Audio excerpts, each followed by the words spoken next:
Hi, I'm Bontle. I'm the ADHD consultant. This is what I use to answer questions about being a consultant, especially if you are of the neurospicy variety like myself, and what it is particularly to work at MBBs, that's McKinsey or BCG, because again, that is my background. Today's episode is about, if you want clients to like you or at least not hate you. That's an interesting one for me because I remember having clients who ripped things off walls and screamed, or clients who threw things at me, or clients who, once I got into a 30-minute like lecture basically about how I had no honor, which was super confusing.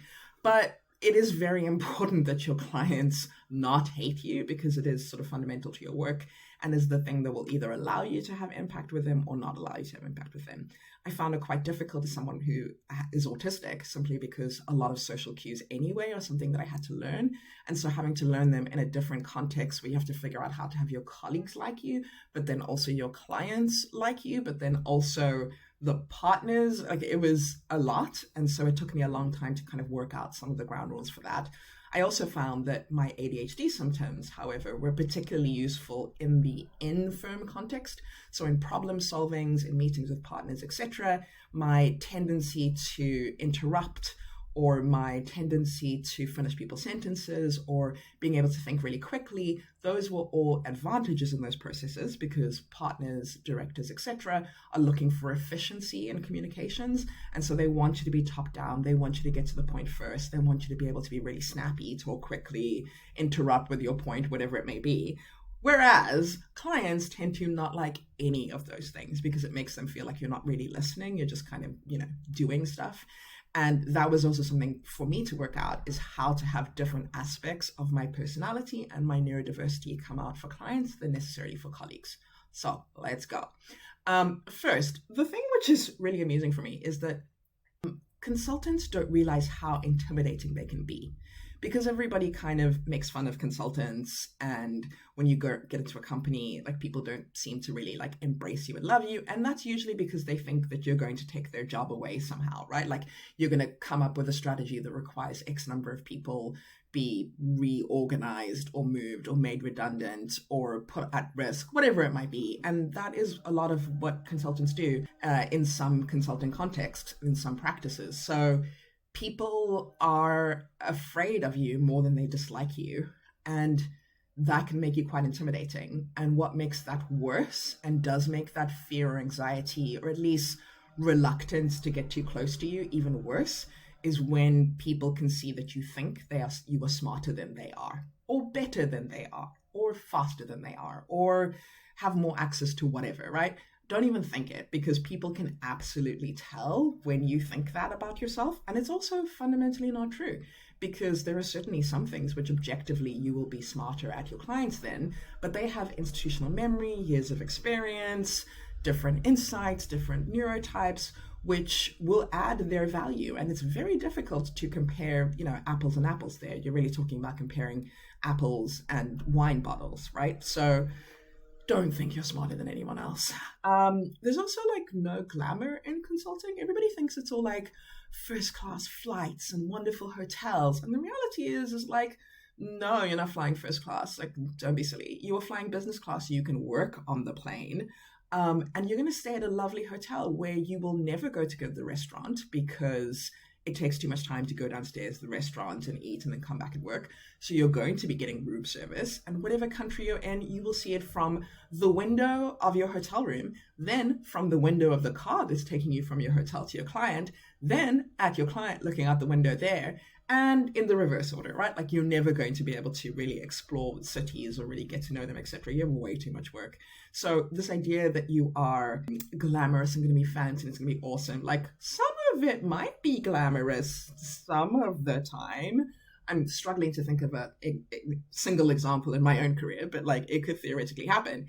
And I think that getting rid of that pretense and that suggestion is really helpful to show clients that you are honestly like just there to do your job, just like they are. Top tip, don't invite clients for dinner. I invite them for lunch. Like people have families, they want to go to the gym, they have stuff they want to do.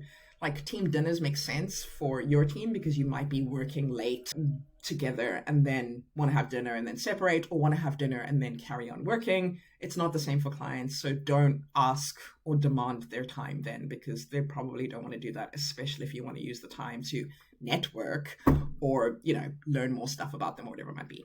Don't try to sell more work. I think some people get a little bit too commercial. Even if you have commercial targets, the thing that most of us hate most, we become so suspicious of people just automatically trying to push products or services on us. So don't try to do that. Like, people can, again, they can tell. So just do better work, be more effective, have better impact, answer more complex questions. Automatically, that will mean that people want you on their teams. That'll mean the clients want you to stay. Like, doing good work is the thing that will create more work for you. Find the client team members. And sometimes you don't have client team members, so maybe this is just the client. But those who are really undercover awesome, those like low-key superstars that mistakenly believe that their work should speak for itself, which, by the way, it never does. And so they haven't really gotten to the point where they're getting the kind of recognition that they want to be getting. Maybe they have all the data, but no one knows. They're the only person in the organization who understands the data, whatever it might be. Find that person, brief them before your steerco or the meetings or whatever, prep them to show up and present rather than you presenting the topics. Coach them on how to talk to their bosses, how to talk to their partners, whoever it may be. Making them look good will make you look amazing, right? So making them your partner in crime, in a sense, that is the ultimate goal.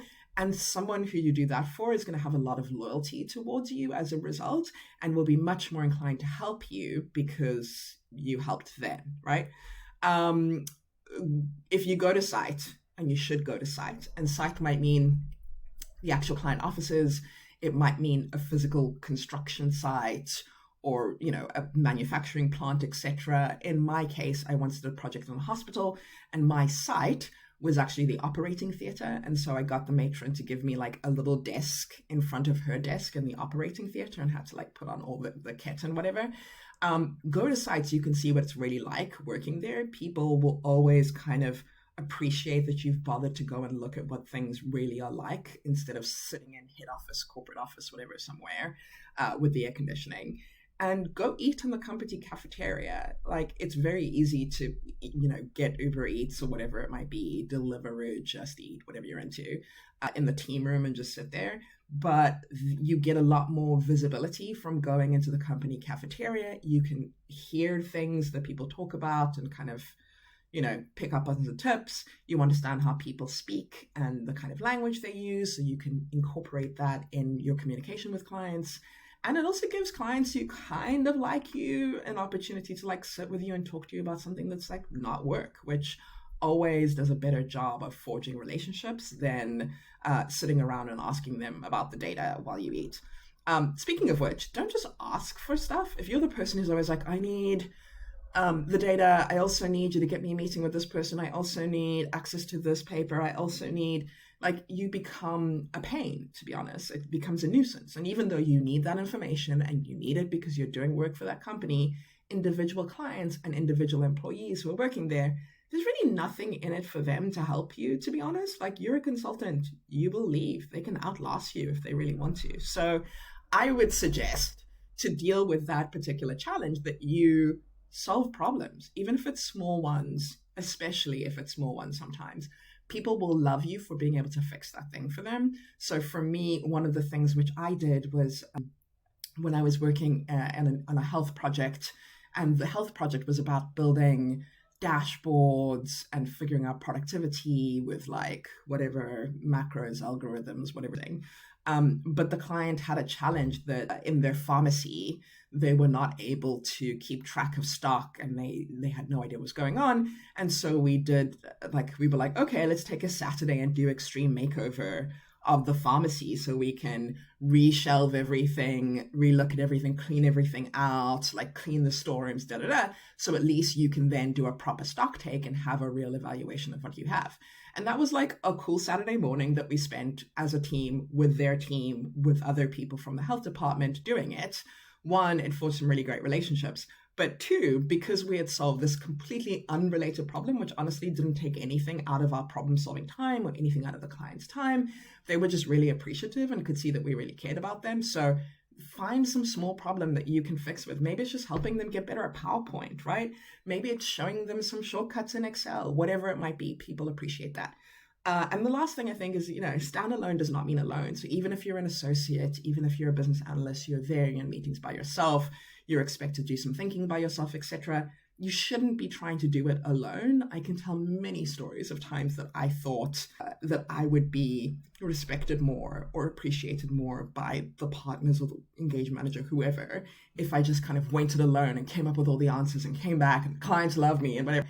And actually kind of blew up in my face because clients loved me, but at the expense of even knowing who anyone else on the team was, right? And some partners loved that, and some partners got really annoyed and wanted the relationship for themselves. So you kind of don't know. But it also meant that I always, unfortunately, did think that I was smarter, not than the client, but sometimes than the people on my teams, than the manager, than the partner, not because I'm objectively smarter than them, just because that happened to be my field and happened to not be their field. And that again made me think, I should just do this my own. I know this stuff, it's going to be great. And it blew up so many times in my face. Not in the sense that I got into trouble, but in the sense that actually I didn't have the best answers. I had bad answers for our clients. I could have done much better. I could have saved myself a lot of time if I just invited other people on my thinking and invited other people to support me and invited other people to have relationships with the clients too. So don't try to do any of this alone. Like, work with people. What's the so what of all of this? It's really important to know who your client really is and what they really want. Because if your client, for example, is the CEO, but you're spending all your time with the project managers, does that make sense? Like, do you need the project managers to love you, or is it means to an end? Because again, people can tell if you're just using them versus if you really care about them. So be polite, be professional, but don't be inauthentic. And understand also that your client really is also a human being who has interests, dreams, motivations, etc., that are well outside the realm of your understanding. And honestly, nobody shows up at their job going, I really hope I do a bad job today. I really hope I annoy those consultants. I hate those guys. Like, I'm sure there is one person that exists that is like that, but most people want to do a good job. They want to be helpful to others. They, want to, for whatever reasons, make sure that they perform in a way that their company recognizes as good. So figure out also how to connect with the people and the person rather than just the client in that situation. And that's hopefully will get clients to, if not like you, at least not hate you, which is a good start. Thanks for watching. I'll see you next time.